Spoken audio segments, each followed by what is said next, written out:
अक्सर हम ये सोचते हैं ना कि हमारे आकाशगंगा मिल्की वे वो अंतरिक्ष में बस एक जगह टिकी हुई है, शांति से तैर रही है।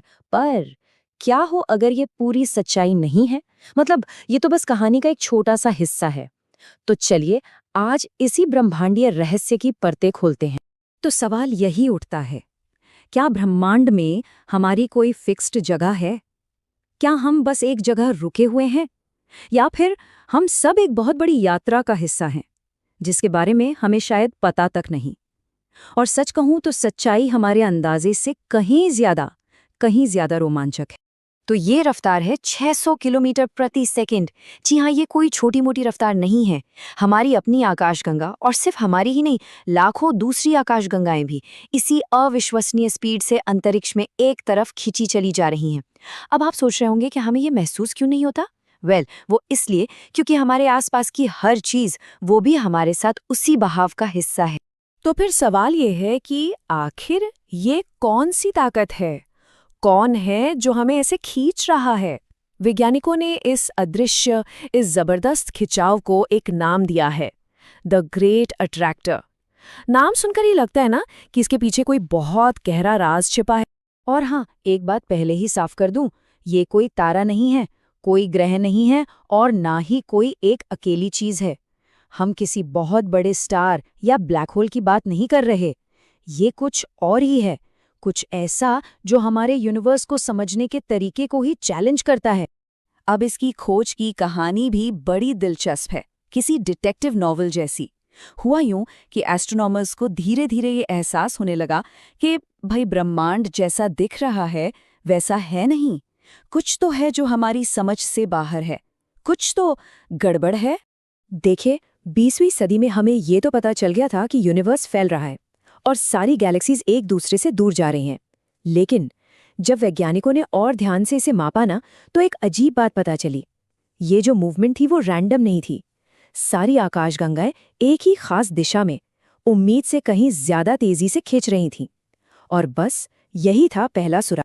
तो अब सबसे बड़ा सवाल ये था, अगर कोई चीज इतनी ज्यादा पावरफुल है कि वो लाखों गैलेक्सीज को अपनी तरफ खींच सकती है, तो फिर वो हमें दिखाई क्यों नहीं दे रही? और मजे की बात यह है कि इसका जवाब कहीं और नहीं, बल्कि हमारी अपनी आकाशगंगा मिल्की वे में ही छिपा था। इस जगह को कहते हैं जोन ऑफ अवॉइडेंस। अब नाम से ये थोड़ी डरावनी लगती है, पर ऐसा कुछ नहीं है। ये असल में आसमान का वो हिस्सा है जिसके ठीक पीछे द ग्रेट अट्रैक्टर है। लेकिन हमारी अपनी मिल्की वे का जो घना सेंटर है ना, वो बीच में आकर हमारे व्यू को पूरी तरह से ब्लॉक कर देता है। मतलब सोचिए जरा, हम दूर ब्रह्मांड में झांकने की कोशिश कर रहे हैं और हमारे अपने ही घर की गैस, धूल और अरबों तारे हमारे रास्ते में आ गए हैं। ये सब मिलकर एक कॉस्मिक पर्दे जैसा बना देते हैं जिसके आर पार देख पाना लगभग नामुमकिन है। लेकिन हम इसे भले ही सीधे सीधे ना देख पाएं, पर ग्रेविटी के असर को तो नहीं छिपाया जा सकता है ना। और बस इसी ग्रेविटेशनल पुल के आधार पर साइंटिस्ट ने पता लगा लिया है कि उस कॉस्मिक पर्दे के पीछे आखिर छिपा क्या है। तो आज हम जो समझते हैं उसके हिसाब से द ग्रेट अट्रैक्टर कोई एक चीज नहीं है, बल्कि ये एक बहुत बड़ा इलाका है, एक ऐसा रीजन जहां पे मैटर और एनर्जी इतनी ज्यादा घनी है, इतनी ज्यादा कि वो एक जबरदस्त ग्रेविटेशनल सेंटर बन गया है। और इस इलाके में है क्या क्या? इसमें हैं हजारों गैलेक्सीज, उनके बड़े बड़े समूह जिन्हें हम सुपर क्लस्टर्स कहते हैं, और एक बहुत ही रहस्यमयी चीज डार्क मैटर, वो भी बहुत ज्यादा मात्रा में। ये सब मिलकर इतनी जबरदस्त ग्रेविटी पैदा करते हैं कि लाखों लाइट ईयर्स दूर से भी हमें अपनी ओर खींच रहे हैं। पर रुकिए, कहानी में एक और ट्विस्ट है। जब साइंटिस्ट्स ने पूरा हिसाब किताब लगाया तो उन्हें पता चला कि जितनी गैलेक्सीज और मैटर हमें दिख रहा है ना, वो इस खिंचाव को पैदा करने के लिए काफी ही नहीं है। मतलब सीन में एक और प्लेयर है, और वो है डार्क मैटर। चलिए इसको आसान भाषा में समझते हैं। नॉर्मल मैटर वो सब कुछ है जिसे हम देख सकते हैं, छू सकते हैं, तारे, ग्रह, हम सब। लेकिन डार्क मैटर ये इनविजिबल है, अदृश्य। ये लाइट के साथ कोई इंटरैक्शन नहीं करता, लेकिन हाँ, इसका वजन है और ये अपनी ग्रेविटी से अपना असर जरूर दिखाता है। आप कह सकते हैं कि ये हमारे यूनिवर्स का एक अदृश्य ढांचा है। और यही आज की सबसे बड़ी थ्योरी है कि शायद द ग्रेट अट्रैक्टर सिर्फ गैलेक्सीज का एक झुंड नहीं है, बल्कि ये डार्क मैटर से बना एक बहुत बड़ा स्ट्रक्चर है जो हमारे यूनिवर्स के पूरे बड़े से स्ट्रक्चर को शेप दे रहा है और उसे एक साथ बांधे हुए है। तो चलिए अब थोड़ा जूम आउट करते हैं और इस पूरी पिक्चर को और बड़े स्केल पर देखते हैं। बात यह है कि द ग्रेट अट्रैक्टर अकेला नहीं है, ये यूनिवर्स के एक बहुत बहुत बड़े स्ट्रक्चर का हिस्सा है जिसे साइंटिस्ट कहते हैं कॉस्मिक वेब। ब्रह्मांड में हमारा पता क्या है? पहले है हमारी मिल्की वे गैलेक्सी। वो कुछ और गैलेक्सीज के साथ मिलकर लोकल ग्रुप बनाती है।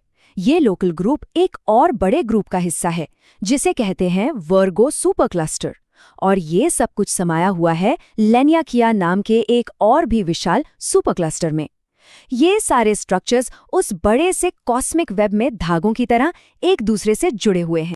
और इस विशाल कॉस्मिक वेब में द ग्रेट अट्रैक्टर एक बहुत ही जरूरी जंक्शन की तरह है, एक हब।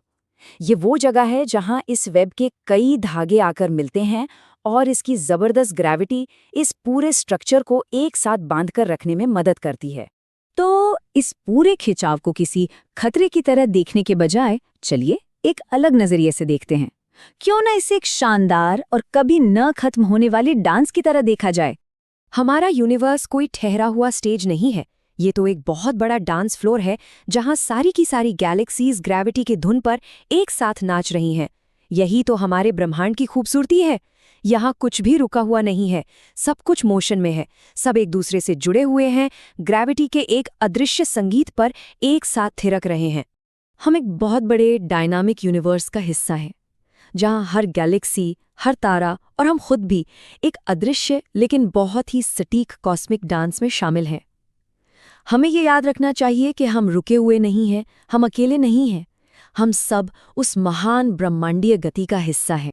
तो ये सब हमें एक आखिरी सवाल पर लाकर छोड़ देता है, इस डांस का अगला म्यूजिक क्या होगा?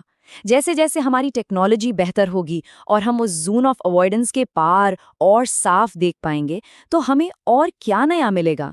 क्या द ग्रेट अट्रैक्टर से भी बड़ा कोई रहस्य हमारा इंतजार कर रहा है? शायद यही तो यूनिवर्स की सबसे खास बात है।